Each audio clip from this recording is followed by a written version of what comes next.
My next story.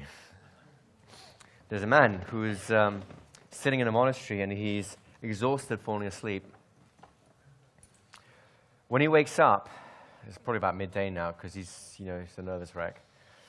The door is unlocked. He finds such a beautiful sunny day and he's walking through this monastery. And it's a very peaceful vibe to the place. I don't know if you've ever walked through a building that has that sort of experience. But he gets into a sort of contemplative mood. He hears the sounds of monks outside. There's a little patch of a garden where they're growing herbs and simple foods and so on. And so some monks are working there. Others are dealing with normal day-to-day routines like mopping the floors and cleaning up and so on. And they all smile and are very friendly. And it just feels like such a contrast to the craziness of the night before. But he made a promise to the Father Abbot, so he really contains himself. But curiosity just gets him. He just can't help it. So the morning stretches out, or actually the afternoon stretches out, starts getting towards evening. And the Father Abbot comes out and starts making little polite noises that it's time to go now, son. And of course the man, very full of awareness, decides to ignore all the polite noises that are being made and pretends he's not getting the hint. And after a while, of course, the abbot just comes out and says, "Look, son, you've been here now. It's time for you to move on. We're not a hotel, so get your stuff and peace be with you. Go on your journey, enjoy your life." And the man just he's desperate to find out, so he's using any angle he can get. He says, "Look, I've told you my story. I've been an executive. I was close to burning out. My life's falling apart. My boss kicked me out for a month. I'm not even allowed back to work. I'm not allowed to touch anything related to work. He said I should go out and just, find inner peace again. And I have to say, this place is so peaceful. This is healing to me. This is the best day I could have. Please let me stay just a little bit longer. This is good for my spirit." And of course, the Father Abbot gets the saddest eyes and this expression on his face. He just looks at the man. He knows what's going on, right? And he says, "Well, it seems like you thought about it, my son, but remember our rules. You do not leave the room you've been assigned. And no matter what you hear, no matter what happens, just remember you're always safe. And please don't ask us what is happening because I can't tell you. You're not a monk. You're not one of us." So the man makes his absolute promise. It's fine. He's allowed to stay. He's excited now. Terrified, but excited, And, he watches the sunlights sliding down the wall from the refractory window as it heads towards sunset, and there's a little ray of sunshine. Of course, that's when all the monks go to bed. He notices a curious thing that as the sunshine starts to set, there's a scurrying, like people are in a hurry to get somewhere, right? And,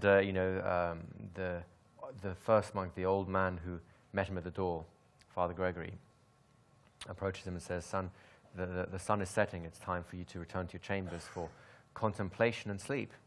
It is our way in this monastery." And he goes, "Okay." Gets back to his cell, tries to go to sleep, but he can't. He just can't do it. And sure enough, night just carries on. He forgets. He kind of starts dozing a little bit away and kind of catches himself and dozes away. He needn't have worried, because at exactly 1 minute past midnight, the craziest sound just reverberates through the entire monastery. It sounds like agony and pain. It sounds like grief and despair. The man is terrorized. The shivers going down his spine. His cold sweat breaks out at him. There are figments of his imagination start to rise and take life of their own. And he's just wondering, what the heck could this thing be? And it reverberates. He feels in his bones. 6 hours of this. Eventually, the craziness ends. The first crack of dawn lifts above the mountainside. Just as soon as it just strikes the side of the monastery, just silence, complete peace. The man's still there shaking, terrified, burning with curiosity, but terrified. It takes him an hour to calm down, and then, of course, he's so exhausted, he just falls asleep. Right?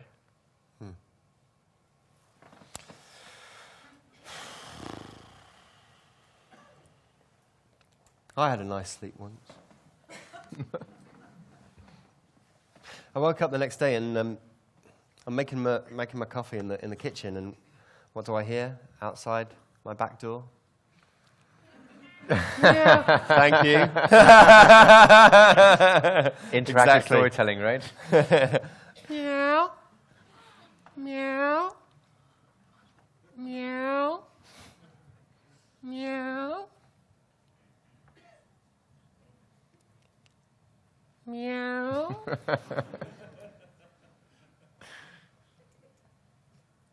Meow. Meow. This cat is back for more. He's outside the door. He's in the garden.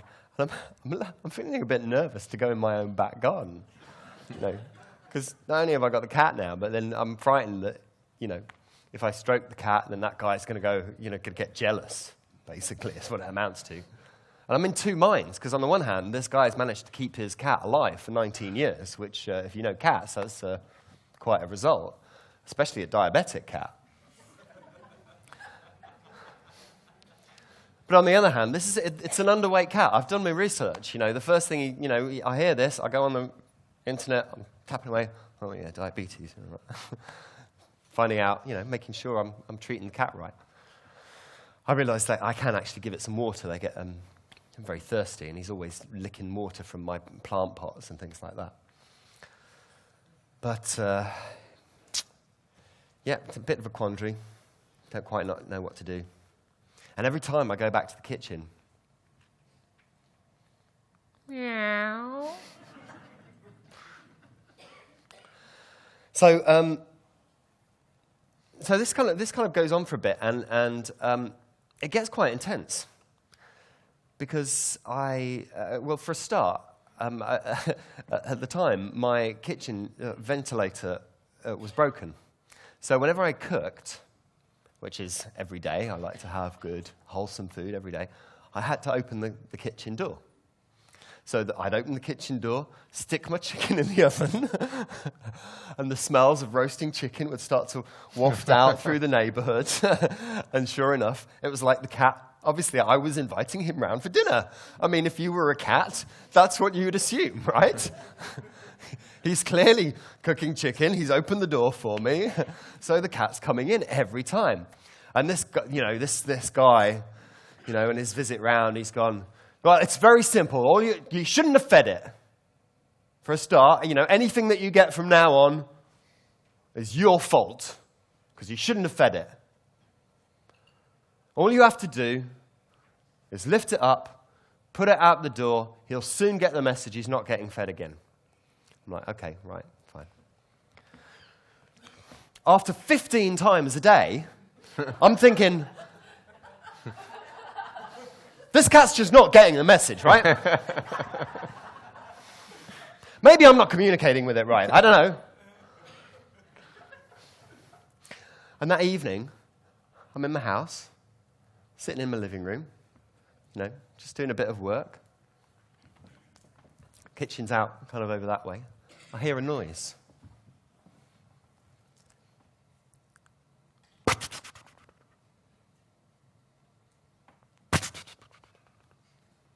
I've got cat fap in my back door, and I've taped it up.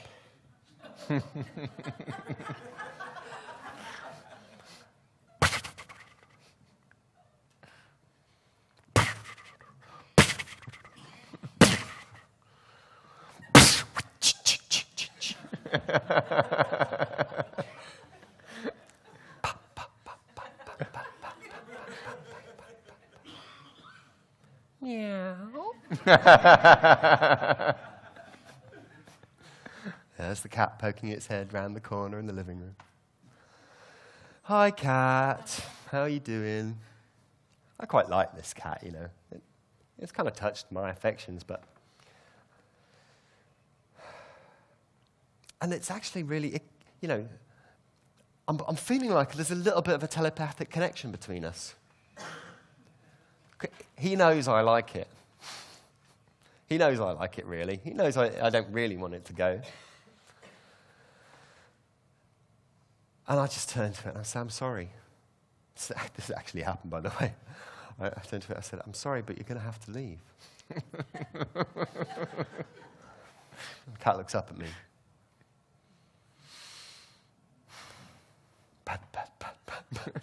Turns around, heads out the kitchen. Out the cat flap. Great result! I'm communicating with this cat. We're getting somewhere.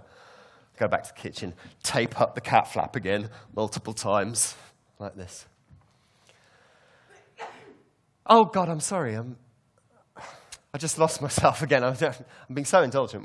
We've got to do some exercises. We've still got some exercises to do. Sorry about that. Absolutely. We need to change the energy, don't we? Change the mood. We do. Yeah, you guys don't want to sit here and listen to us tell stories all day. No. You've got work to do, things to change. We're in a workshop here. You've got to do some work. Got to get moving, active. What's all this wasted time thing? Get some energy there. So I think... Hey! Nice one, Gabe.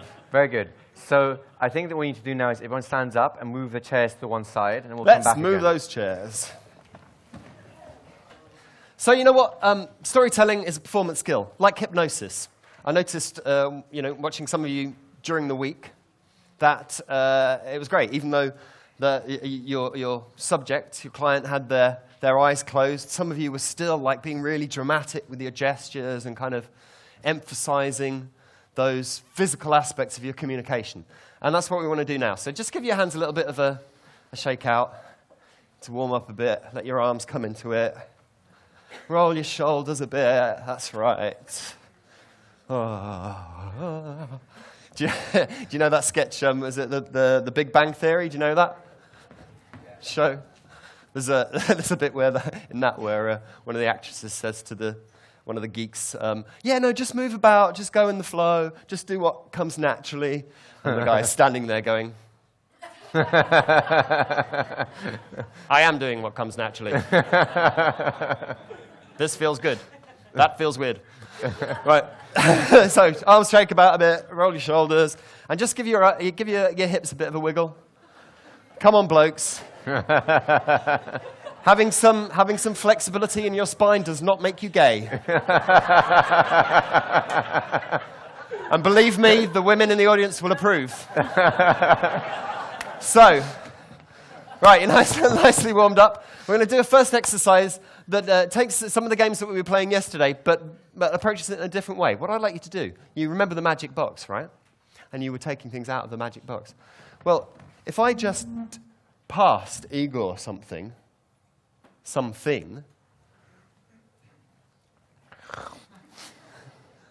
okay? And if he passed it back to me, something back to me, meow. You get it? So, find a partner, start taking turns. I will interrupt you and ask you to change partners as you're doing it. Go. All right.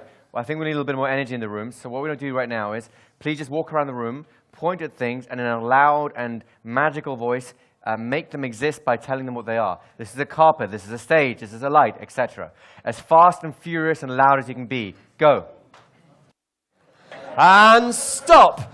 And this time, walk around the room, pointing at things and saying what they are not. So that's a lobster. That's a potato. Quick and that's speed. The sky. Faster. As fast as possible, folks. Now, this time I'd like you to get into a group of 3 or 4 and take it in turns to mime out some action. So one of you might begin. Very simple, right? I want the next person to come in and then add something to it.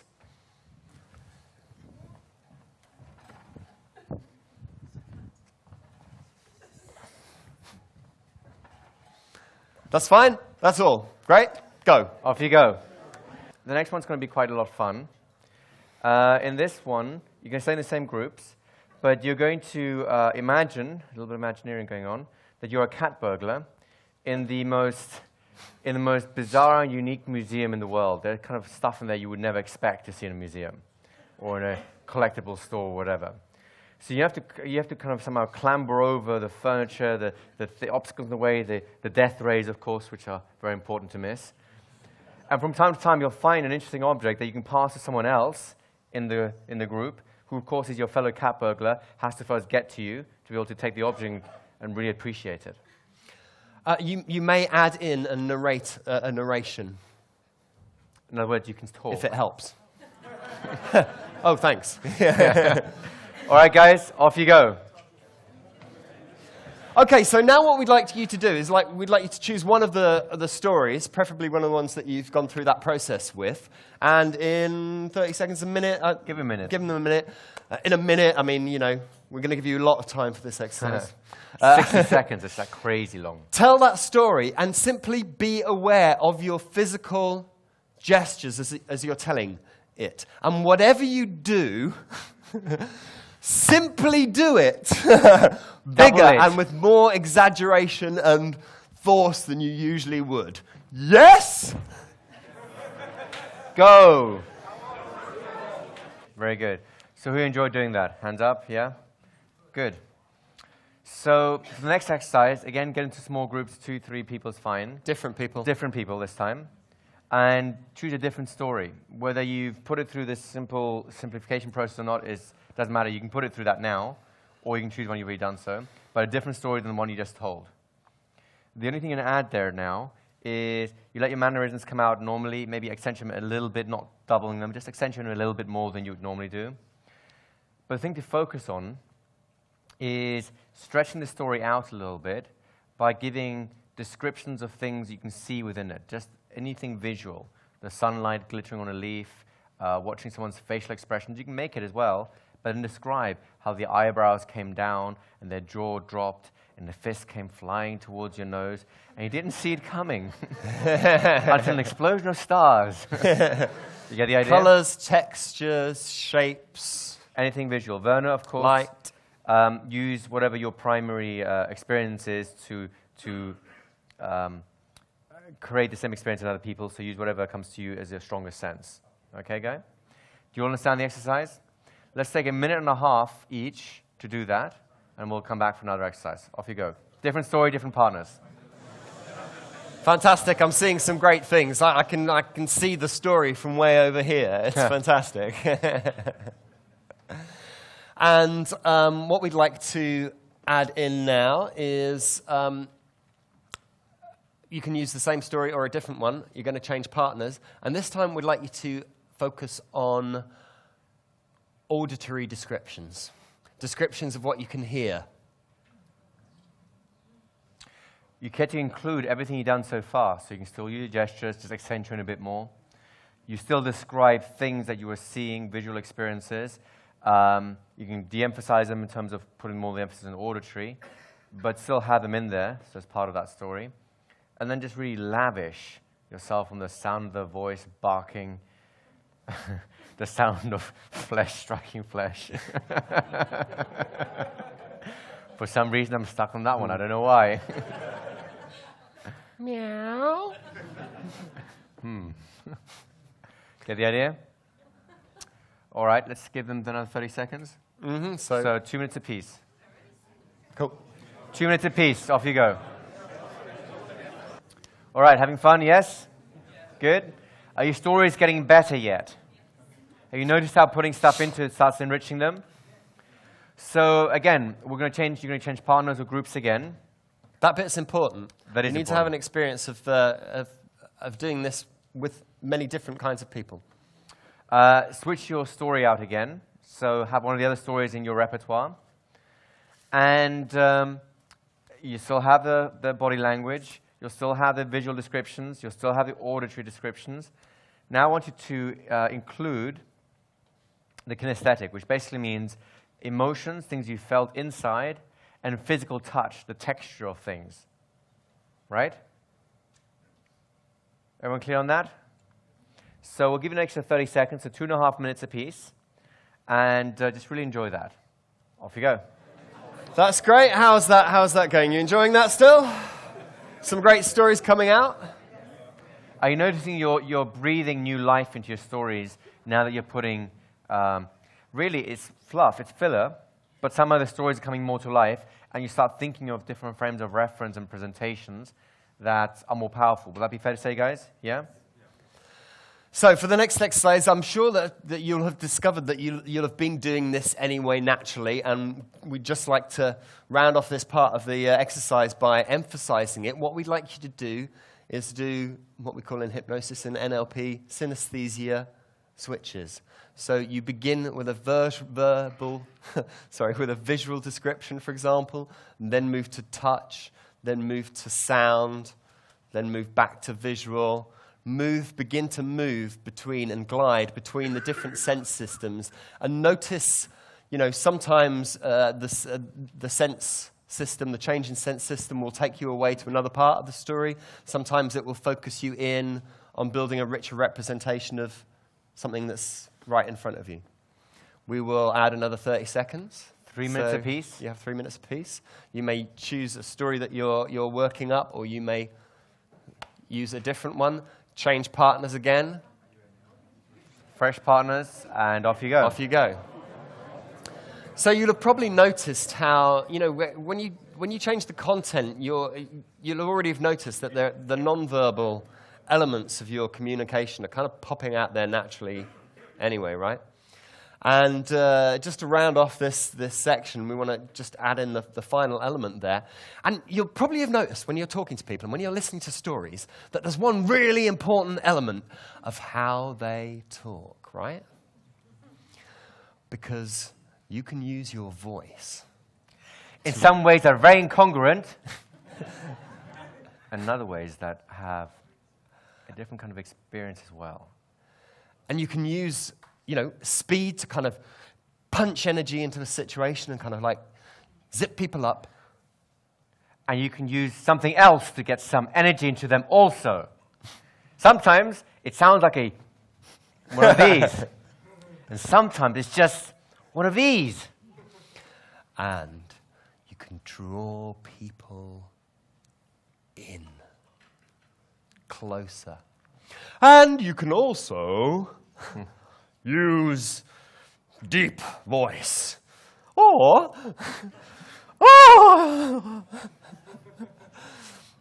sometimes I've noticed that when you really play around with being completely silly and taking things to the furthest and strangest extreme, then when you kind of rein things back in, it gives you more choices in just how you use your voice.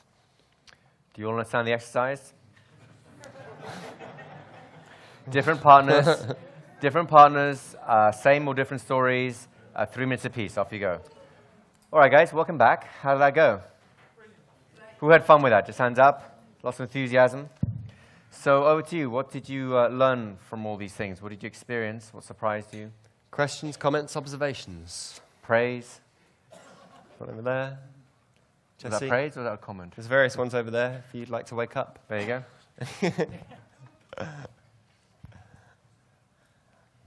I found that even if I told the same story to different people, there were different elements that I emphasized for the different people. It just felt like they connected or resonated to that more. And then I kind of took, like some of the stories I took started one way and ended completely different just because of the people around. Absolutely. And now you understand why Erickson told the same story differently each time, right? How did you know to do that? I think, well, it's mostly unconscious, but I think what I'm doing is that I'm looking at their responses and I'm calibrating exactly. to it, and then I'm just feeding. That helps, right? If you just kind of, I'm going to tell you a story, I don't care if you like it or not, it's not very useful. But if you get a sense of reaction, what points to go, what points to tense, what points to lean in, and what points to kind of like start looking at the room for a desperate escape. They start patting their pockets for a pocket knife so they can cut their arm off and leave. Then you know your story probably needs a little bit of working on, right? So well done. Thank you for that. There's a guy just behind you. No, move it back. Oh, we'll go forward. We'll come back in a sec. Just a quick one. I noticed when I add in all these different elements, my personality changed. Yep. So, Or rather, you're getting more of your personality out there. so I'm not myself when I tell the story. So if I have this new personality when I tell the story, and then the others see me, then they haven't met the real me. Okay, a really simple question. If you're not yourself when you tell that story, who do you think you are? Just I'm storyteller. you're a Very good. storyteller, and who is that storyteller? That's me. Because I've already improved the caliber of my story. Now I use more hand signals and movements, and I'm so much aware of modalities and so on. Whereas previously I didn't use them, and I thought that was me. This is how I talk, and if you don't accept me, that's me anyway. So you're actually saying you've expanded your flexibility and your choice, and you have new ways of... You've got a bigger personality now. Yeah, I have a bigger personality, a changed personality now. I go back, I think my wife can recognize me. And there's thank you. But there's a very important point there as well, and which relates back to something we were talking about before the course began, wasn't it? Which is, that often our personalities, what we choose to express about ourselves are very much constrained by our environment, our choices, our cultural upbringing, things like this. And we all develop a particular style within that environment. Knowing that you have more choices and that you can be a bigger personality, that you can be more flexible in your behavior is a wonderful thing. And there'll be a process of relating that back to how you are in everyday life as well. And as you say, if you suddenly come back and your wife doesn't recognize you, Have an affair with your hopefully, wife. yeah. Hopefully she'll enjoy discovering you all over again. And there are certain environments that you work in, for example, your corporate environments, things like that, traditional family gatherings, where people have an expectation of you. And I'm confident that you're all smart enough and, subtle enough to find a way to begin to integrate those new choices into that environment respectfully enough that you don't scare other people off and that they have a time to absorb the new changes. Also, bear in mind that, if you're used to being a certain way, for example, if you're used to not using gestures a lot or not using voice a lot, then introducing those elements at the right moment can be very powerful. Thank you. Next question. Right over here. Or is it over? Hands up. You had a We'll go question? here then. Go ahead. We have a microphone over there. Go ahead. I just found myself being curious about the form of feedback while stories were being told, sort of feeling like the urge to provide verbal responses as the story was being told and things. So as you're listening to the story, you want, as the audience member, you want to actually kind of encourage a storyteller. Go, oh yeah, that's cool. Really? Yep. Well, do it. That's what a normal conversation is like, isn't it? You don't just have someone telling monologue. Theatre, you have the person up front talking.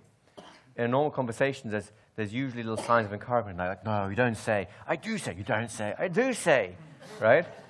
And then you carry on with the story a little bit further, and they'll go, oh, really? He goes, yes, really, yes. And these are parts of a normal conversation, so by all means, feedback. I guess it's also possible to really trance people out, though, when you're telling the story. And then Well, that would be the idea. This is hypnotic storytelling for influence, right? So, yeah, that's actually what will come out after lunch. We'll add the more overt hypnotic elements, although we've done the covert ones already. So, who else had their hand up? So, we'll come over here, and then we'll come forward. Oh, wait a second. Are you on? Is it green? There you go. Hello? Good. Yep. So I'm finding that I have a great time telling good stories to people who want to hear them. Mm-hmm. But if they're not responding the way I like them to respond, I fail in having the right tools to get that kind of response. Right. So is your question more about how to get the responses of people, or is it more how to warm them up to give you permission to tell the stories you want to? Probably the latter. I suspect so. Okay. And we'll be covering this evening. By this evening, we'll give you a whole influence formula, just using storytelling, to get the kind of permission we're talking about, and always just work at the level of the audience. Sometimes you just start the first step of the formula, and it may not be until later meetings when they allow you to take it further. That's a relationship, and like every relationship, you know, you don't just walk up into a bar and go, "Oh, you look nice. Let's go home and have sex," right? It's not a normal relationship. Hopefully you realize that, right? It took me some time. And like other relationships, yeah. But that strategy works, but it's a numbers game. It is a numbers game, exactly, which is kind of what you're describing there in some ways, right? So there is a warm-up act required before that conversation is had. And the same is true in business and therapy and all kinds of things. There is a warm-up act. Some people need a longer warm-up act. Some people need less, but we will come into that. I have a very simple answer. A, don't tell stories to people who don't want to hear them. Mm-hmm. And two, oh, that damn crazy cat. What? What? No, nothing. Got it. Hook. That's one of the reasons for that I like coming up with like nice, simple, catchy little titles, because you can refer to something and then you can just leave it, and people will be, you know, in one of the videos on my blog, David Niven does it. He goes, "Oh yeah, no, I kind of got thrown out of the army. Well, I went to a fancy dress ball just as a go, you know." Makes you curious, right? Yeah, I'm curious. Elicit curiosity. And we'll talk about more of that as we go on. So thank you for the question. Go ahead. I was describing a swimming experience, and I've noticed my heartbeat increased from 65 to 79. Very precise. Yes. So there was doing the breaststroke. No. I wasn't doing the breaststroke. I was speed. Oh yeah, that's it. That was speed swimming. So you have like a little LED in your eye? Yes, it's an upgrade. And I was wondering, can you use a story to change your state? And then basically in this situation, then everybody can stop drinking coffee by just remembering their sport activities. Well, first of all, I suspect you've already answered your own question. Secondly, there are people, have you ever noticed there's some people whose heartbeat never goes below 100, and it doesn't take caffeine, they're just nervous, tense all the time, like, oh my God, oh, what if this happened, what if that happened? And they're just very high-strung, I think we call them. And that is because of the stories they're telling themselves constantly. How is the world? Is the world a safe place or not a safe place? What has happened to them constantly? How do they perceive it? So they put themselves in that state through the personal stories they tell themselves, something, again, we'll engage in. And finally, as a hypnotic answer is, recall that Milton Erickson, after he had polio at the age of 17 or so, he taught himself how to walk in. He was paralyzed from the neck down. He taught himself to move his arms, his legs, his fingers, his toes, everything from scratch, from zero. First they thought he was going to die, then they said he's never going to walk again. Now, of course, he's running around walking with a cane, canoeing up and down the Mississippi, I think it was, like a healthy young man. And he started all that by the stories he told himself, by remembering climbing a tree, jumping from branch to branch, and noticing that there was a response his body was making. So, yeah, nicely done. You've demonstrated that you change your state as a storyteller, you know, particularly as you associate into the story, right? You'll have noticed that. Of course, you're revivifying the memory in hypnotic terms. And if you're not doing it, then why not? Because that's the whole point, right? It's to make the emotional heart-to-heart connection, body-to-body connection, and that's what you're doing. So well done, thank you. Very nice. Any more for any more? So, if there's no more questions or comments specifically, I'd like to ask if anyone has some feedback that they'd like to share about what they saw that they really enjoyed. In other words, you as an audience member, listening or watching a story being told, What is it about those that you went, that was, yeah, I like that? Get the idea? So what kind of things you have? Go ahead.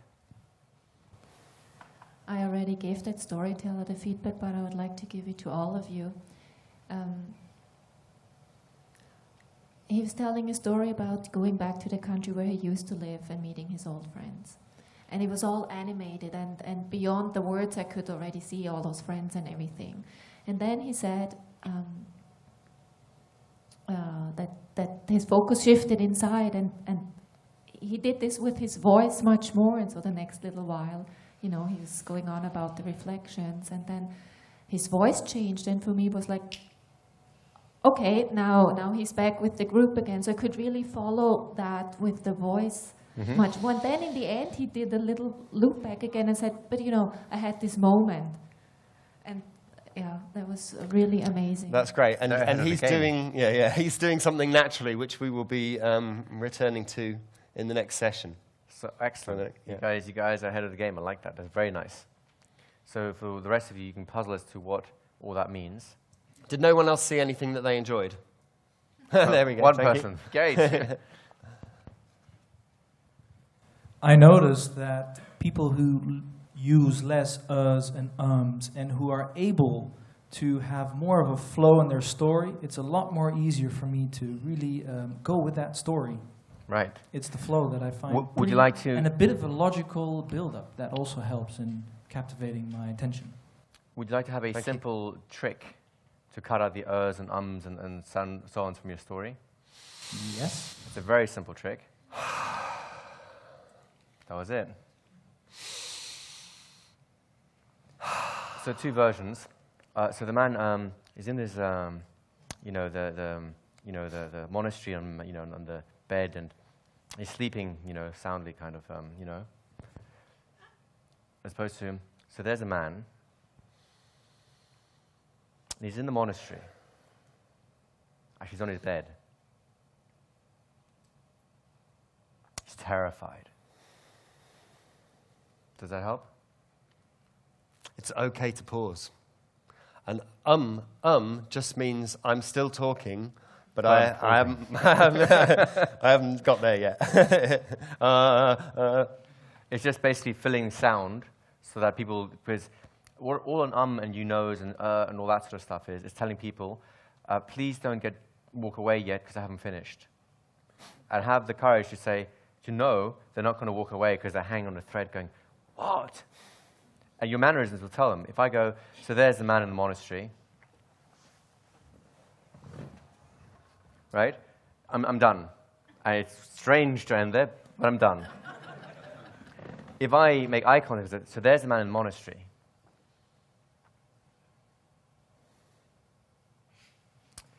And he's got something on his mind.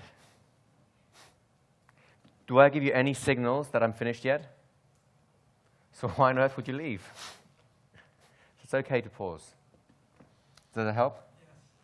Over here in the back. Was another hand somewhere? Pamela. Yeah, that's it. Good questions. Go ahead. So one piece of feedback. Oh. Sure. Pamela, you look different. Go ahead. I enjoyed it when people looked at me. So some people I found would look all around me as they're telling their story, but some people looked right at me. When they looked at me, I felt more connected to it. The other thing that I enjoyed more was when I got a sense that some people were telling their story, and some people were feeling their story. Yeah. And people that were feeling their story, I got a much better connection to. Yeah. Thank you. And then just behind you, Pamela. I just have Martin right at the back. Go ahead. Connecting. Feeling. I noticed that I was the most engaged by the stories when people were talking to me about something they loved. Either a hobby was frequent, and then also people who spoke about their children. And then I would just like to say, in opposition to James's remark, that Actually, one of the things I miss most greatly with my mother was someone who tells me stories who is not looking at me.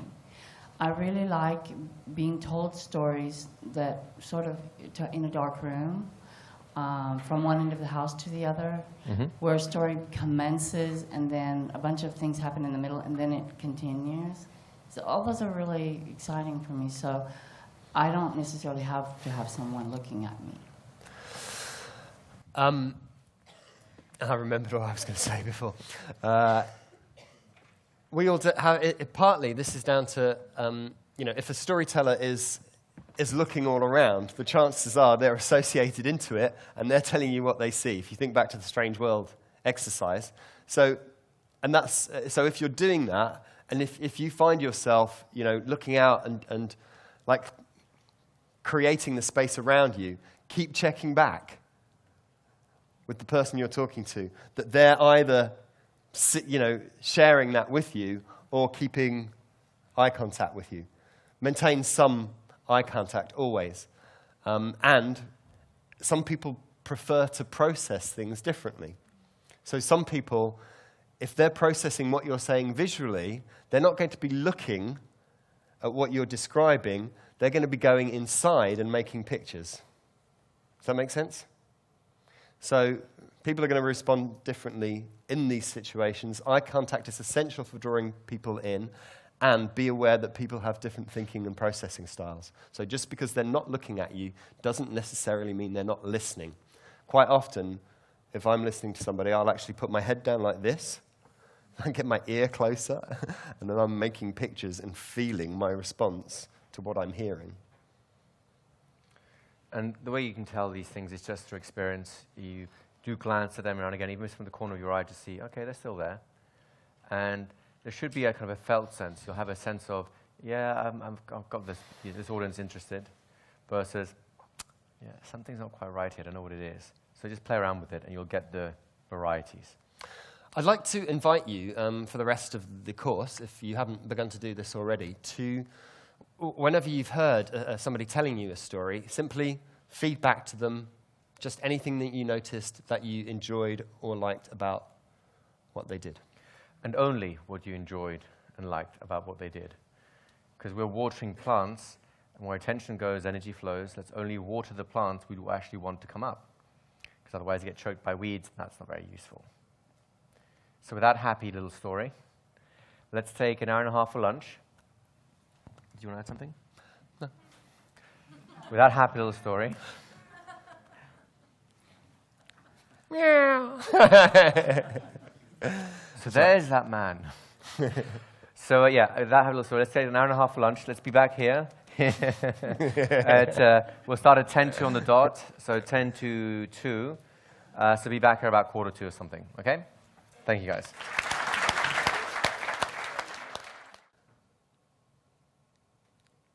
Meow. So I wake up the next morning and, I'm still kind of thinking about this guy coming round and feeling a bit intimidated about going into my back garden. And there's the cat again, meowing at the door. And now my daughter's got really attached to it as well. So there's this man waking up in the middle of the afternoon because he's just fell asleep exhausted, second time in a row. And he is beside himself with curiosity. What the heck is happening here? What is this thing? And he tries his best to keep his promise because he's going around and he's digging the garden with the monks and he's helping prepare the meals and so on. This question is burning inside his mind. What is going on? Now, the curiosity gets better of him, so he starts kind of dropping heavy hints, telling about how's your night? Sleep well? He's keeping his promise, but, all the monks can look at him and kind of shut up very quickly. Suddenly all the chatty ones become a little bit concerned. So that's not really working very well. Day draws to an end. He's locked back in this little cell, his cubicle, lies down in bed. He's been working hard all day, so of course he falls asleep very quickly. And he wakes up to this intense, crazy, sad noise. Sounds like all the grief in the world, all the terror, all the panic in the same place. And it shakes. I feel like it's shaking the foundations of the monastery. And the man's lying in bed and he's terrified. He tries to get to sleep. You know what that reminds me?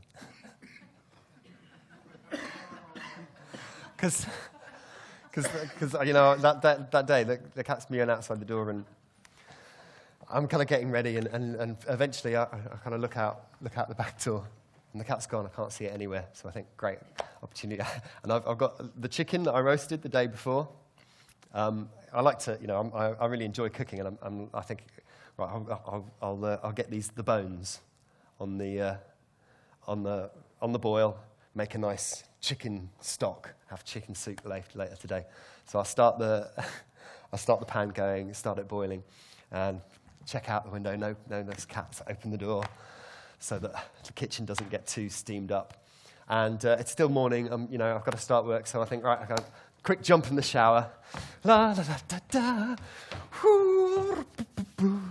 There I am in the shower. Yeah, da, da, da. Isn't this what you do in the shower? Oh, no, wait a minute. This is the Ericksonian hypnosis. Go into a trance. You are going.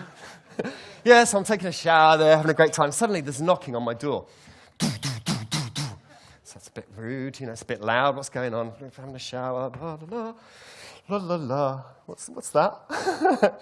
Oh, it's a loofah. Okay. So and it starts off again. Okay, I get the message, right? I'm wrapping a towel around me, getting out the door. You know, I don't go in to answer the door. I just look out the front window, open the window in the front, look out, because I've got these lovely bay windows. Open it up, look out like that. So there's this guy, in the middle of the night, and he's terrified. He's thinking, what's going on? He starts looking out the window to see if he can kind of peek something out. He looks through the keyhole. He looks, there's a little gap under the door. He looks to see if there's any shadows or something moving by. There's nothing going on. But this insane noise is going on. It lasts all night. Once again, crack of dawn, that first little finger of sunlight just rising up over the hillside. When it just touches the cornerstone of the abbey, silence, peace, tranquility, like nothing ever happened. And that's exactly the opposite of what was going on in my house, because I was standing there in front of the bay windows, and the guy, and you know who it is, right? It's the bloody guy in the motorcycle gear whose cat keeps coming into my house. And he's standing there and he's going, "Have you got my cat again?" I'm like, "No, of course I haven't got your cat." Meow. Oh, shit.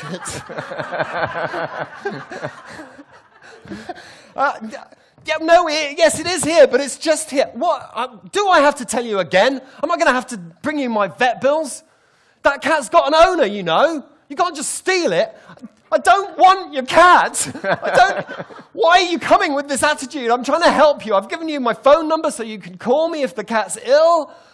I mean, what's going on? Look, I'll just get rid of the cat, but if you don't mind, I need to put some clothes on.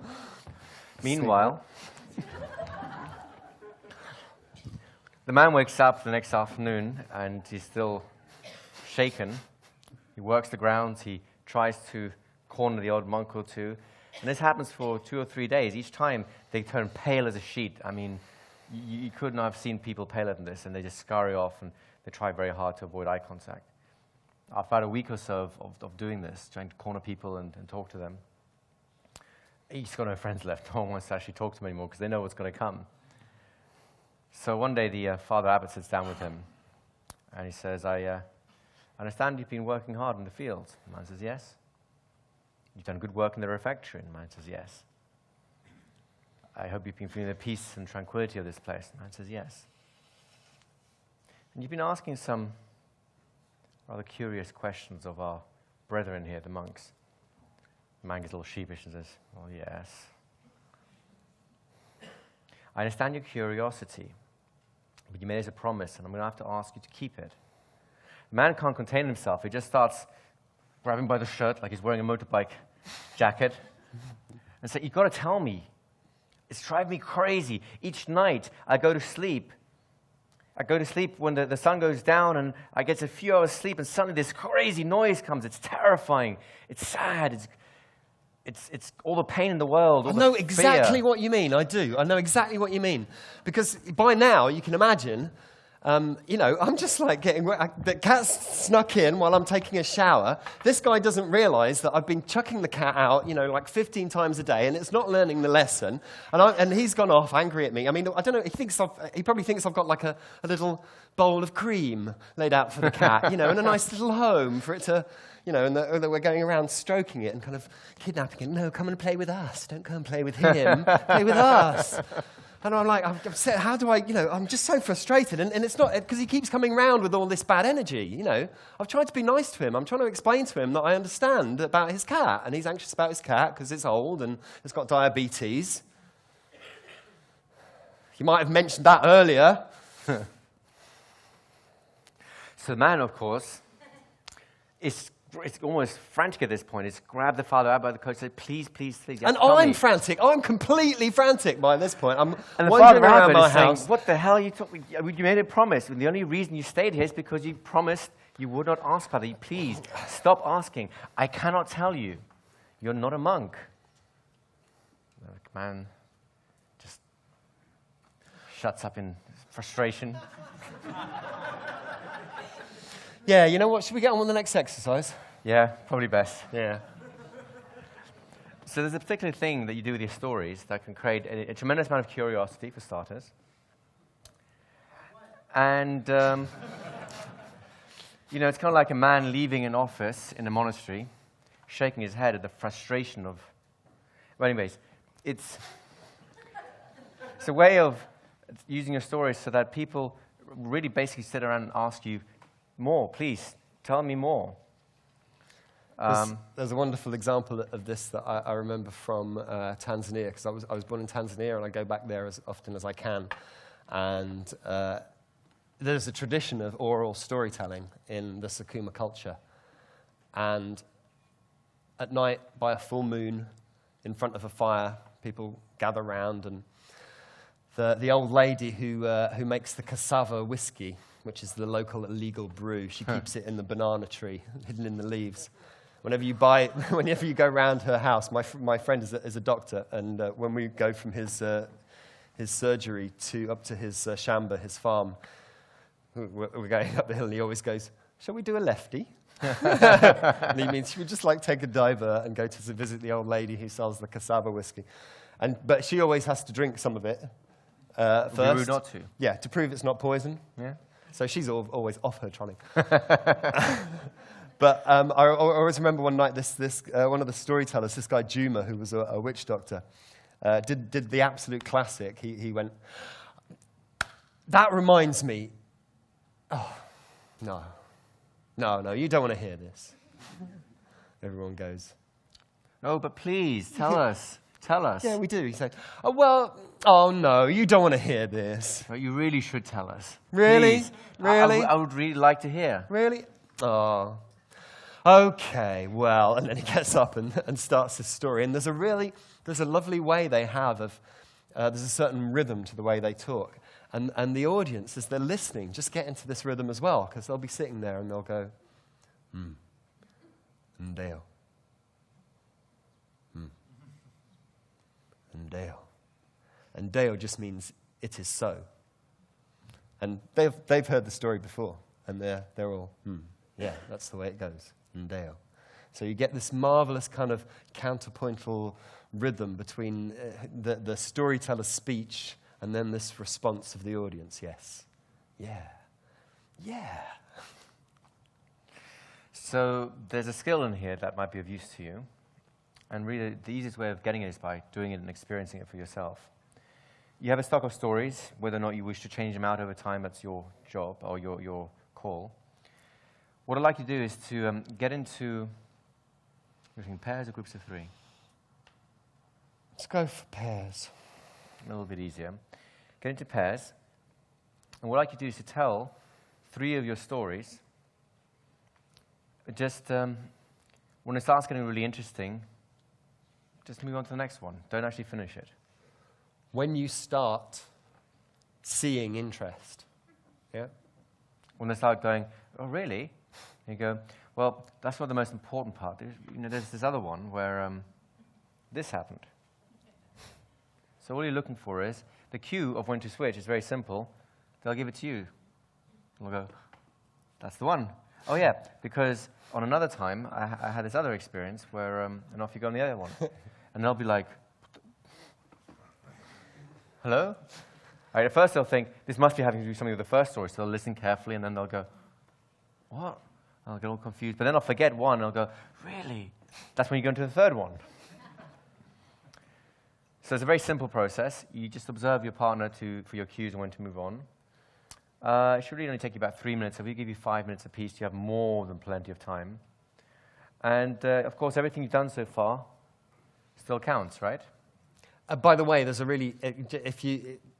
there are some simple phrases you can use to just like switch stories, like, by the way, that reminds me, while I'm thinking about it. Oh, it's just like when. Oh, yeah, it's just like when. And there's another time, and it's a little bit like, or, well, the best one, of course, is if you don't even make a transition, you just start telling the other story. And I think you're talking about one story, but it takes them about half an hour to figure out it's the other. That's called a hard loop, and they're a lot of fun to do. We'll let you experiment with that for now, just to have the different effects and experiences. 5 minutes apiece, 10 minutes in total. Find a new partner, off you go. By the way, this would be the worst marriage guidance counseling service in the world, wouldn't it? Yeah. Change partners. Change partners. Off you go, guys. So welcome back from the exercise. How did you enjoy that? Good? Yes. Who is sitting here at the edge of their seats going, what? I need them to finish. Don't leave me hanging. So what do you think might be one use for, these are called nested loops or open loops. What do you think might be a use for keeping loops open? Assistants, can we have mics, please? So one up here. In fact, this whole row seems to be talkative today.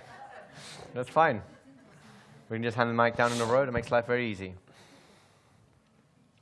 Just push the mute button until it's green. Probably. Let's get the other one. Steve, have you got the other mic? Oh, no. All right, well, we'll come back to you guys in a second. Give it to Jess to fix with you. Go ahead. With the nested loops, Yeah. your conscious mind only focuses on one story, but the other story is still simmering just below the surface. Exactly. Exactly. So there's a lot of conscious, unconscious stuff going on. Creates a lot of curiosity. It creates a lot of, I mean, how do you feel right now when you had to suddenly leave halfway through those stories? Who feels like they want me to shut up so you can get back to hear the end of the story? Oh, yes. Right? This is in psychology known as the Zeigarnik effect, which is when you leave an unfinished task or an open question, the unconscious mind keeps running and running and running until that connection is made and it's closed. Which means sometimes it's useful to leave a loop open because they'll keep looking for a better answer, maybe for the rest of their life. And another thing that Zeigarnik noticed, because she actually started researching this because she noticed that the waiters at her local restaurant had a phenomenal memory for open tickets. And as soon as the bill had been paid, they couldn't remember a thing. No face, no name, unless nothing. they went through a transderivational search, or they went through a trance experience and returned to state, yeah? Yeah. So it's also a useful way of kind of embedding post-hypnotic suggestions. Which is something we'll be playing with a little later on today. So meanwhile, what were your experiences over here? What was the question again? Thank you. Thank you very much. Yeah. It does that too. So it kind of. It does that. It makes you forget. It overloads conscious attention. Yeah. 7 plus or minus 2. Yeah. And as a storyteller, I noticed that if you just allow the states to carry your stories, I didn't plan them. It just kind of flowed very naturally to go from one to the next. And exactly, don't make it a mechanical process. It's an organic process. Yeah. A lot of people learn about nested loops, and they start doing it. Okay, I shall pause it precisely at 5 minutes and 34 seconds. good, now we're going to the next story. Whereas actually what you're doing is you're looking for the signals from the person going like, gotcha, time to go on. I'd like to point out also that the nested loop effect is also the same technique that people use to bore you to death. Yes. With the stories you don't want to hear. So just bear that in mind. And actually the interview that Igor and I did together, the masterclass in hypnotic storytelling. One big loop. Yeah. There's quite a few loops in there. Yeah. My favorite quote from a guy we met in the Bahamas. He said he'd trained himself to listen to trance tapes while he was driving a car. And he's got one of those like tractors that he mows the lawn with, and he crashed it listening to my tapes. I was like, yes! Gotcha! Anyway, thank you for mentioning that. Go ahead. Oh. I was just going to mention that this sounds eerily similar to hypnotic fractionation. Exactly. It's exactly what's going on. You're getting people experiences, and they're popping out and back in and back out. This is one of the ways that Erickson used to do a lot of his trance work. He would tell story after story. He tended to complete his stories more, but then he was also, I think, aware of leaving things dangling, so people would just keep grasping whilst another thing's coming in this way. So it's got a lot of potential there. It's, by the way, all of these hypnotic techniques are used throughout literature, throughout movie making, as a matter of course. Meanwhile, at the other end of town, yeah, right? Yeah, and just think of all the stories that begin, I discovered a secret book, and in that book was the story, or, you know, here's the story, the adventure that happened to me. There's a book called Cloud 9 out in the last few years by a guy called David Mitchell, which is 6 stories, one starting in the first one starting in the past, the one in the middle, in the future, and it's a perfect set of 6 nested loops. The movie Inception. Beautiful. Again. Yeah.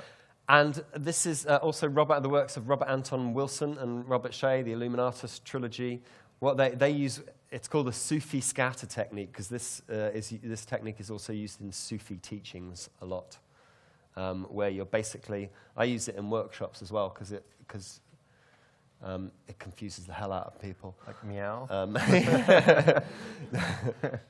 No, surely no. not. But yeah, just moving, just like from one thing to another, and then back to this one, and then over to that one, and then back to that one. And did any of you experiment with the idea of not actually telling them when you've transitioned to the other story, just telling the other story? Wouldn't that impact a little bit of mind warping? Where at first you go, yeah, that makes what? That doesn't make sense anymore. And suddenly you realize you're in a completely different story, and you have to backtrack the whole start of the story to figure out what this new story is all about. Did you all notice that sort of thing happening? That's a great point at which, if you're not doing anything hypnotic, to begin, right? So this is my mic over here. Go ahead.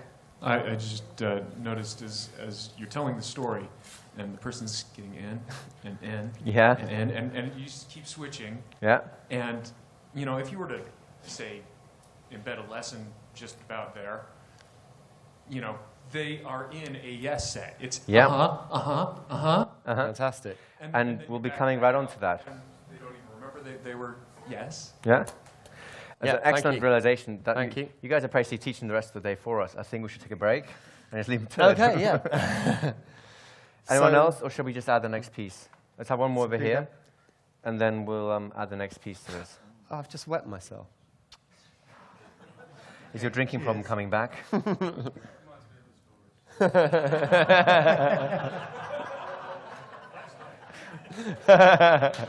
Yeah. Go ahead. Okay. It's not related directly to the exercise here, but it's an observation because some time ago, I just told a story to a neighbor. That is, I started to tell the story, and we had to stop because my family went away. Mm-hmm. And we did not meet for about half a year. Mm-hmm. And after that half a year, he said, well, I'm so glad to see you again. I was wondering how the story ends. Fantastic. Thank It's you. a great example of that. So I think it was Amir who was asking the question, how do you get someone interested in my stories? How can I get you permission to tell them, right? Imagine you open some loops like that, and then you walk away. Come back here! Anyone else? Are we good?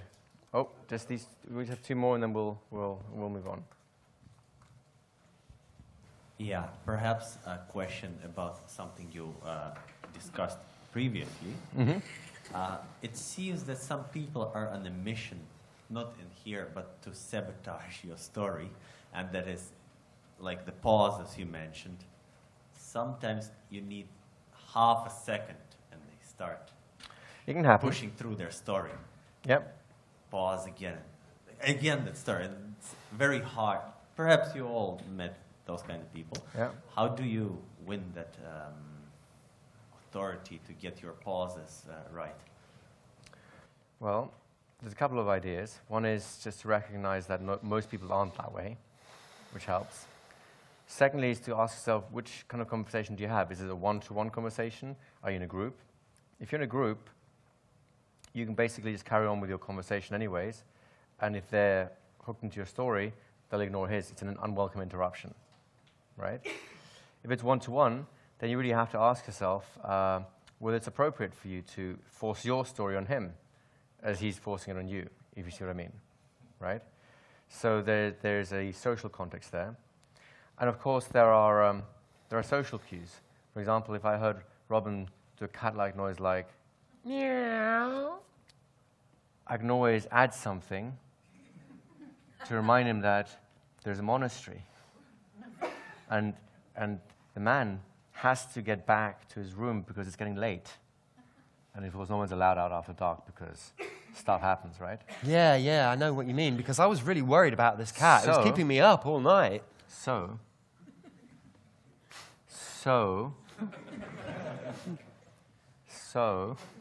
there he is, going to sleep. We get the idea. You have other mechanisms to take control of the conversation. But before you use them, just ask yourself, is it appropriate? Maybe he really desperately needs to get this story out, and then his ears will be open enough to listen some more, right? So don't be in a rush to block them just because they're blocking you. Get a sense of where the context is at. I suspect that your experience with men and with women in that kind of environment would be different. And let's face it, often when we meet people,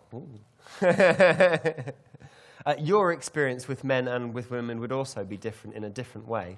I wasn't making a comment about gender.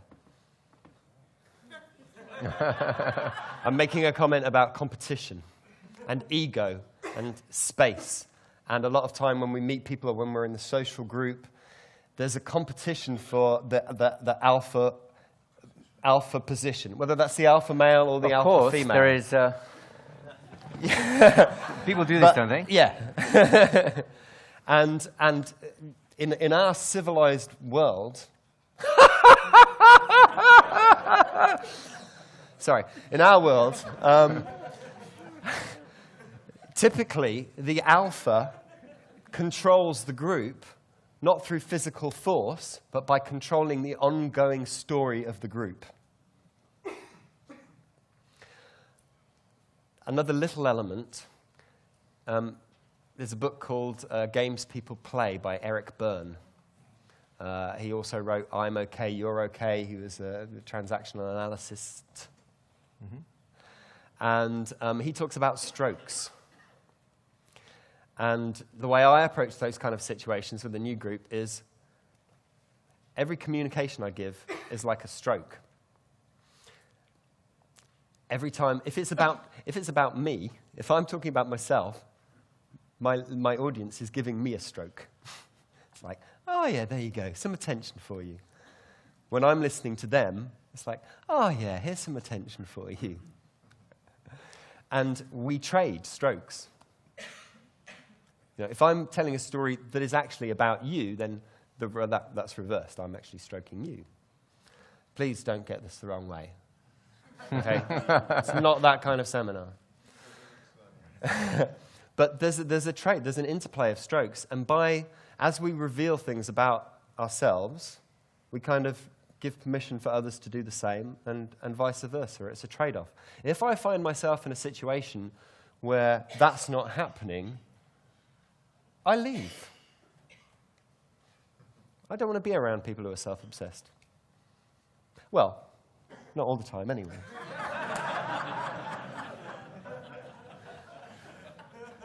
Does that help? You pass the mic behind you, and then we'll come back into the back of the room for the last one. My storyteller was giving me like 5, 6 nested loops, and I was really interested in all of them, and suddenly I went berserk, like, stop it! I'm gonna strangle you now! Because I want to hear one of them, so I really put my conscious mind back again, because it was like a blowout or something, like, broke the spell. There is something called too much of a good thing. It's true. People have come up to me and said, so how many nested loops do I have to tell before someone goes totally unconscious? If you take this 7 ± 2 thing, what if I tell like 9 stories? Will that totally blow out consciousness? Quite possibly. What about 15? What about 25? It kind of reminds me of when I was a kid, you know, with my dad arguing in the car saying, like, who would win, a bear or a wolf? Oh, a bear. What about 3 wolves and a bear? Oh, maybe the wolves. What about 5 wolves and 5 bears and a jaguar? Right? It's just one of those stories that have no ending to it. So, how much is enough? You look. And when that frown of frustration starts coming, a little crinkle there, and the fist starts balling, that's why I was thinking about it earlier. That's your sign that you've had enough. Does that help? It helps me not strangling him, I suppose, next time. Yeah. It really depends on context. I mean, you can get away with a lot more in a hypnotic environment, you know, in a therapy environment. In the masterclass, I think we go up to 10 or 11 loops. But we do close them in the middle as well, right? Some of them, yeah. Some of them are still open. I know.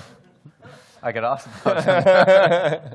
Did that help? But it's a good learning to have. In the back here with Mercedes. It's a good learning to have because, it's all context dependent. And if you observe your partner, you'll get a sense when good things start deteriorating, at which point you either close some loops or you do something else. But bear in mind, possibly you'll get the reaction that I'm imagining Rita probably wasn't actually expressing like that. She was actually getting more tense and more frozen. Would that be accurate? No, I really went for the neck. You went for the neck when you did that, yeah. But up until that point, I got more tense. Yeah, you were getting tense, but you weren't actually expressing it. You weren't going, oh, like this. You were just like, because people... It's shoulder tension, immobility, pulling back, looking away. Yeah. People will go into that, they'll have that response rather than an active one. So watch out for paralysis. Not always a good thing. Go ahead. When you were talking about the alpha person who was speaking and when you're a storyteller, sometimes I've learned that you allow the alpha person to tell their story so that way they can do, like cats, they like to do their marking. Mm-hmm. So when you can see where is the point that you want to enter the story and be able to support maybe their story and learn how you can entwine their story into your story. And sometimes also you also find out that maybe I don't want to be in his part of his story or her story. Exactly. That's the beta strategy, that is, isn't it? Have you seen the, like you get the, the rutting stags or whatever it is, and there'll be a couple of, stags fighting it out, and while they're having a fight, one of the other stags will just zip around and, my guy. Yeah, it's kind of like, I call it the Columbo approach. Remember the TV detective Columbo who swims like a bumbling idiot? It's like, oh, just one more question, Everyone thinks, what an idiot, but of course he's a genius who solves it all. And that's a really good way with working with alphas if you have to, which is you make it seem it's all to their credit, and of course they go, yeah, of course, you can tell your story, that's right, because it's all about how good I am. And of course everyone's going like, oh, great story, well done. And by then it's too late, right? So thank you for sharing that. But now it really is time. Oh, one more question before we go for the exercise. Go ahead. Yeah, I was just going to say that I was the stranglee. Okay. And I'm not sure, but she did have a definite fixation of attention. Yeah. And I think I might have gotten beyond the attention part of ABS. Yes. Not sure. You got into a stimulating and unconscious response. Not necessarily a useful one, although I guess it can be converted. Yeah, it just shows the value of paying attention to people and seeing how they're responding, right? In public and social situations, I rarely nest more than 2 or 3 deep. Yeah. So I have one more over here, and then I think we can start the exercise. In this room, people are predisposed to listening to you as a kind of an active event. And I noticed in your Power of Conversational Hypnosis when you talked about being on the waiting for the metro or something, and trying to talk with an individual, and you had to go first and give them the time to get there with you? Yeah, this is a slightly different strategy. This is talking more about how do you warm people up to have a conversation if they're strangers. Exactly, but right? it could be in your own house and be far Absolutely. away. You could have a shy person at a party, but then really this stuff works even better because they basically don't know what to say, so they wish you'd keep talking because they're too embarrassed to add, right? So it's actually the opposite problem, which now is no-brainer for us because we can be polite enough to keep the conversation going until they're warmed up enough to contribute, right? And this sort of stuff really helps, especially with all the open loops. They'll go, oh, tell me more about this, and now they suddenly feel like they're contributing because they've got something to talk about. But that's a different strategy. So let's do something useful with what we've been doing so far. Let's add a little extra element. Do you want to add that for him? Sure. A couple of examples. Well, I was called in by a company I hadn't actually worked with before. In fact, I hadn't even met the guy. But a mutual colleague put us in touch. He rang me up. He said, "I'm going to do this pitch for an away day, a training weekend. Can you come and help us?" Because I had some skills that they were looking for that particular pitch and some experience. So I turned up and shook hands with the guy I'd never met before. Hey, how's it going? You know, blah, blah, blah, blah, blah. Sat down in the room, and the interview panel kind of started off, and they asked, well, you know, so tell us about yourself. And I thought I was completely in the dark. I kind of had a rough idea about what we were doing, but I was completely in the dark about what this guy was going to say. So I started with the truth. I said, do you know what? We've only just met. But I've got this friend, Pamela, and she's one of those women who, you know, she'll turn around a company, develop a new product line, and then have breakfast. She's just so on top of her game. And she said to me, you have to work with these guys. So here I am. Do you get a hint of what this might be about? It's a personal pronoun switch, isn't it? The story is using the word you. She is saying you to me. You have to work with these guys. I am turning that around, so you have to work with these guys. You understand? That's one way of doing it. The other way. So at the end of the whole desert island survival thing, you get tested.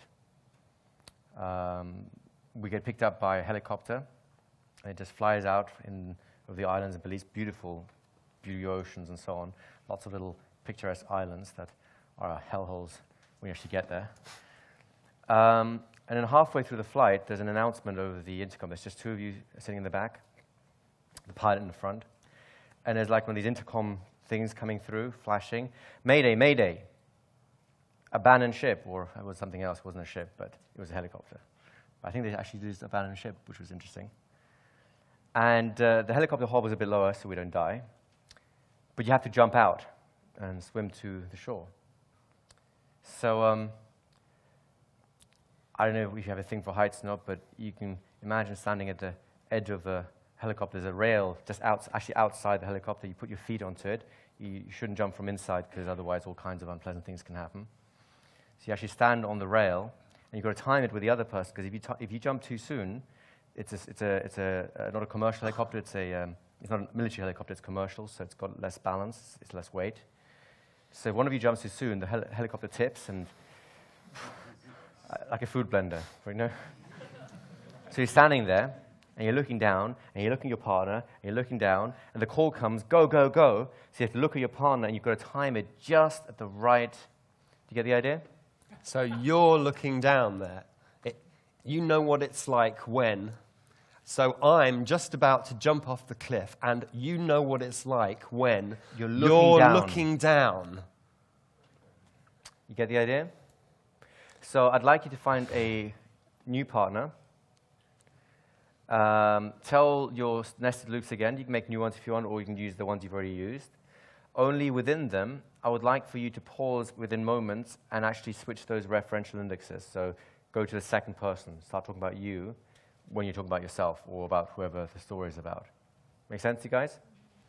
Let's keep it, let's do it relatively quickly. Let's just think about 3 or 4 minutes apiece on this, and we'll come back and we'll add something to it, and that'll make the whole thing a lot of fun. Okay, guys? New partner, same stories or new stories, up to you, and just play with the personages. Go ahead. That company said they were going to call us back next week, but we didn't make it to the car park. And they called us up and said, we want to work with you. So how did you experience that? The switching of indexes? They probably confused each other with who they are.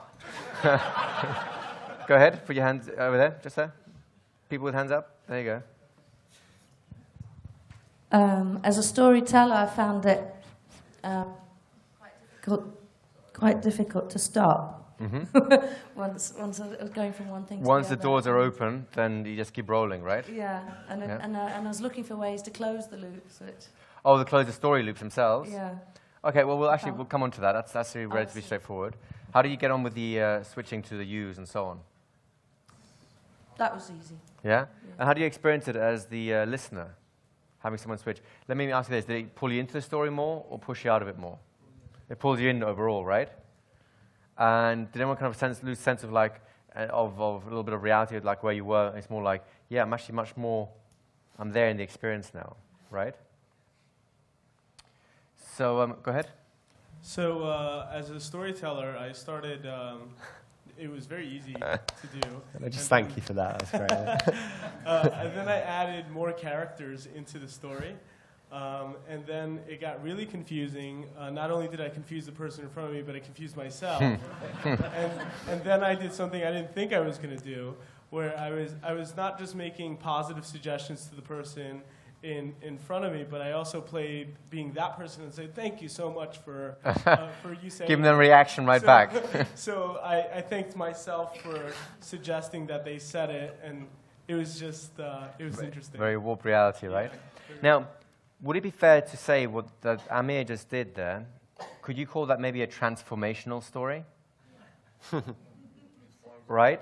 Yeah. Yes. Because he's presenting suggestions. He's giving the reaction to suggestions in the kinds of gratitude that's presupposing it worked. And so the other person has a sense of, oh, well, here's a method of resolving the problem I have, right? So that's...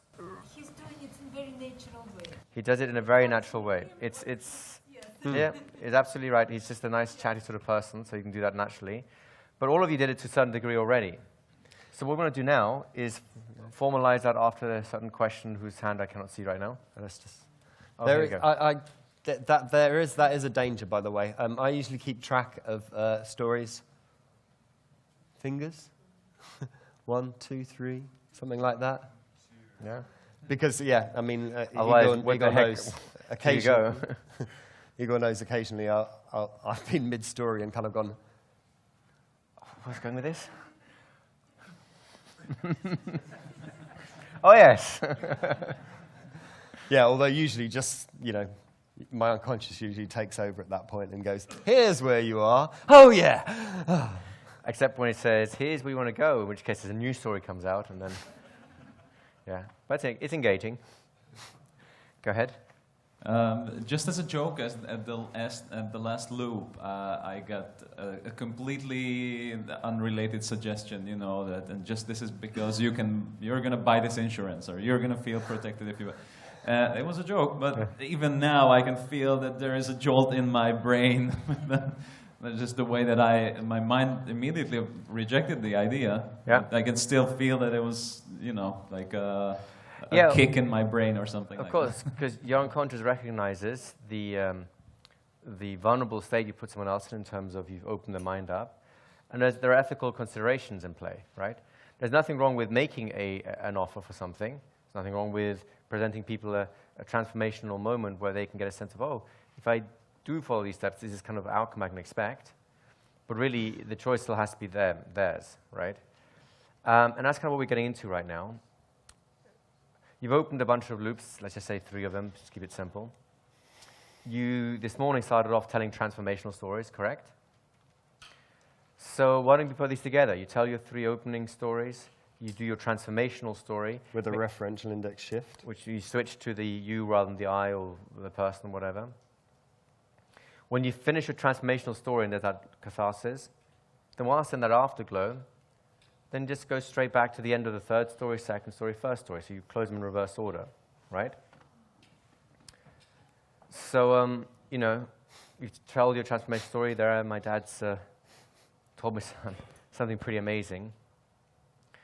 And, you know, looking back, and then you have your other story. It makes me think of the man in the monastery, who we haven't finished with yet, so I won't close it one just yet. But do you see how simple it is to just go flipping right back at the end of it once you've got that moment of like, oh yeah, this is good. And you just close 1, 2, 3, done. The key here, though, for the looping is if you tell stories 1, 2, 3, you'll close them in reverse order, 3, 2, 1, just because then they neatly connect to each other in time. Simple? Anything you want to add? Should we have a mic over here, please? There's a mic up there and there's a mic down here. Just keep your hands up so we know where to come to. There you go. What's the maximum time you leave a story unfinished before the person forgets you told that unfinished story? Life. Sorry? Life. Some people forget sooner, some people forget later. Some people will, I mean, I had one seminar person come up 2 years later and say, you know that story you told? Please, I actually missed the end of the seminar. I missed the end of the seminar. Please, please, please, please. It's been bugging me for 2 years. Tell me what happened. And I forgot the story. It's like, no. I've got to watch the DVDs to figure out what the heck the story was, right? So it can last a long, long time. And some people just forget and move on, but some people just can't. I once worked with a drug addict who we did some trance work, and he remembered, this memory popped into his mind, and it was the cover of his chemistry exercise book from when he was 13 years old. And he'd written a poem on it. It was something like, I can see it now, actually, thinking about it. The end is nigh, I'm going to die, heroin's all I've got. The only way I spend my day is sitting smoking pot. And not only he'd written that, you know, as some kind of joke when he was 13 or 14 years old, but every time he sat down on a typewriter or a keyboard to, you know, test it out, that's the poem he'd write. He was completely kind of unconscious of the connection between the two things. The chances are you told yourself a story when you were very young, when you were a very, very powerful storyteller, and that storyteller is still going on. In fact, the story you told yourself when you were very, very young is your current life. So there can be some powerful things that happen there. I think this lady here. This lady here is first. I understand in any case, this just question is how to make connection between two opposite kind of stories. Let's say love and fear. How to make connection from one to another when they totally opposite. Let's say in the easiest way. Well, the simple version of that is that you shift your own emotions with it, right? Mm-hmm. Let's say everyone's sitting here laughing away, going, "Oh, this is so crazy! It's so funny! You're so funny guy!" And I'm going, "Yes, I'm a funny guy." But you know, it's not always laughter. I remember working with one guy who who'd really gone through some difficult times. And now my second story. So you have to make the transition yourself, and that becomes the emotional bridge that they can follow into the next story. The people that excel at this are in theatre. Theatre is all about, and in fact Shakespeare was a genius at this.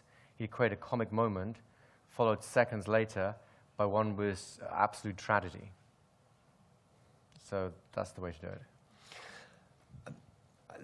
There's a further, when you get into this a bit more, there are a number of different ways of structuring the kinds of stories that you tell, the emotions that you elicit from each story, and how you chain those together with anchors. Yeah. Create a chain, yeah. Have you heard, I mean, this is an NLP term, sliding anchors? Or chaining anchors. Chaining anchors, yeah, okay. So, yeah, it's possible to chain your story so that you actually lead people through a series of useful states. So you lead them, for example, from frustration and overwhelm to confidence and safety. And the steps you take in between, right? So you start off with the first story in your external loop. You talk about the problem state.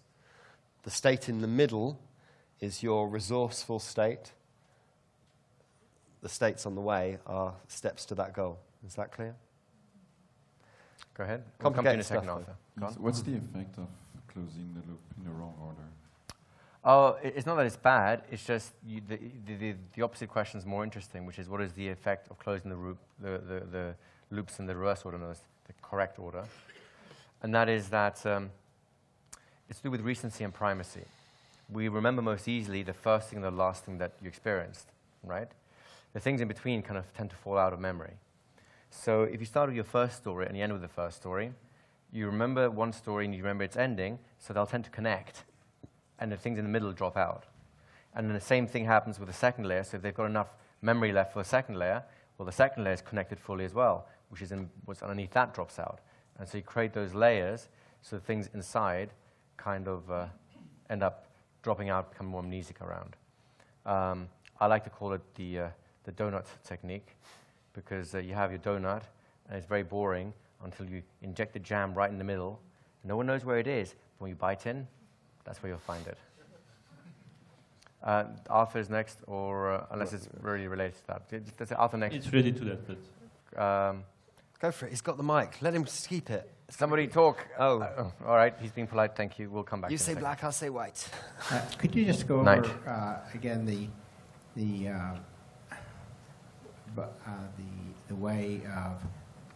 way and the reason for switching a referential index in the middle of the story? Sure. Happily do that. Can we just take his question first, so that, because it seems to be relevant to what we just talked about, and I don't want to keep the loops too open, right? So we'll come back to that in a second. Go on. Yeah, you explain how to lead someone out of a state through a more resourceful state and resolve it through 3 steps, 3 stories. Would you do a nested loop with that? Because you can. At the same time, the nested loop would not run the risk to reconnect that to the problem. The endings don't have to have the same emotions. Okay. Right? It's a complicated subject. I'll tell you, the simplest structure is you start the outside with frustration with the problem state, which means that you will always also finish talking about the problem state. In the middle is the resource state.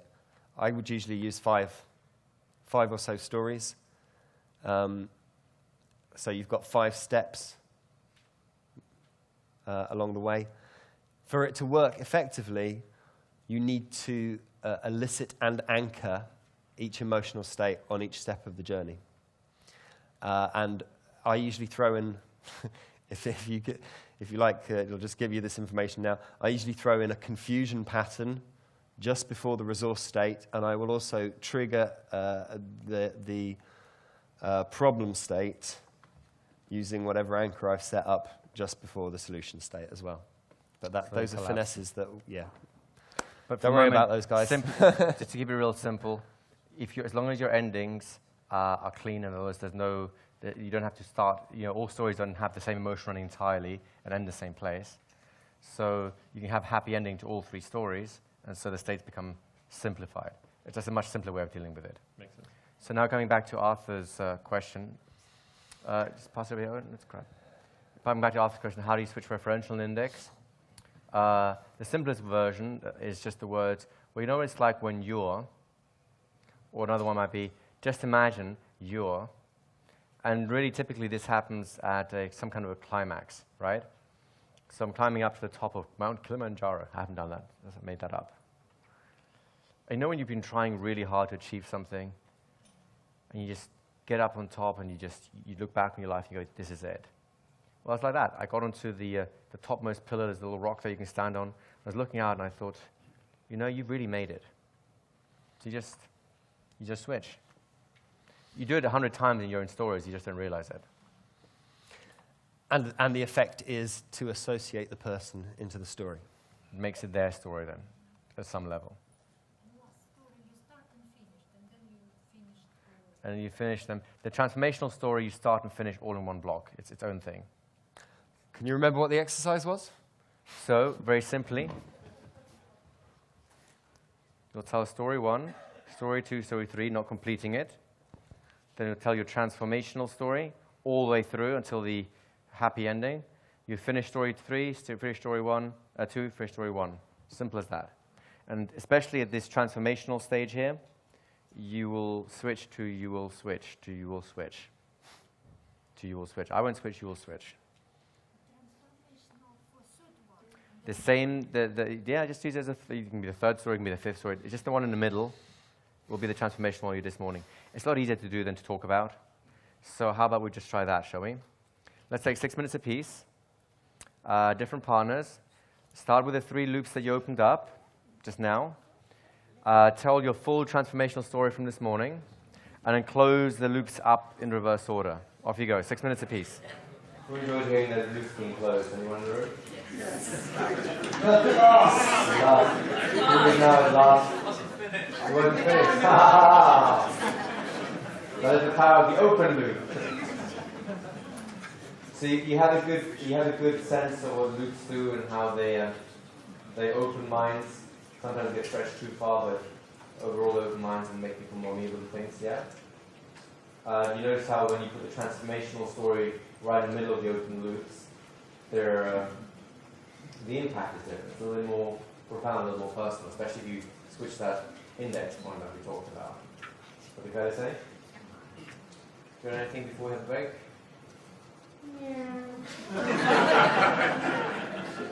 That's a good point. We should take a 15-minute break. Let's be back here at 1:45 and we'll start at 10 on the dot. Thank you very much.